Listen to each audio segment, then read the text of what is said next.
সব খুশি আলহামদুলিল্লাহ। এমনকি অনেকে বলছে এই 13 বছরে ওনাকে বিনা কারণে যে কষ্ট দেওয়া হয়েছে এর ক্ষতিপূরণ দেওয়া দরকার রাষ্ট্রের। অথচ দেখলাম কয়েকটা উল্লুক আর ভাল্লুক যাদের জন্মের ঠিক নেই, এইরকম কিছু মানুষ পেছনে আমার মনে হয় মানুষ নেই, ওই কয়েকটা ছাগলের 3 নাম্বার বাচ্চার মতো লাফাচ্ছে। এরা বলছে যে না, এর রায় ঠিক হয়নি।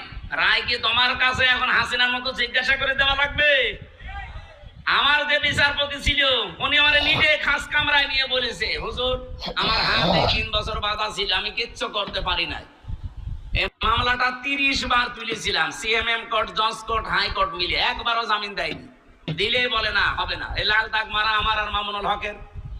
কিন্তু এই মামলাটা আগস্টের 5 তারিখের পরে শুধু তুলতে দেরি, শুধু মামলা জামিন না, একেবারে এরকম বেকসুর খালাস দিয়ে দিয়েছে।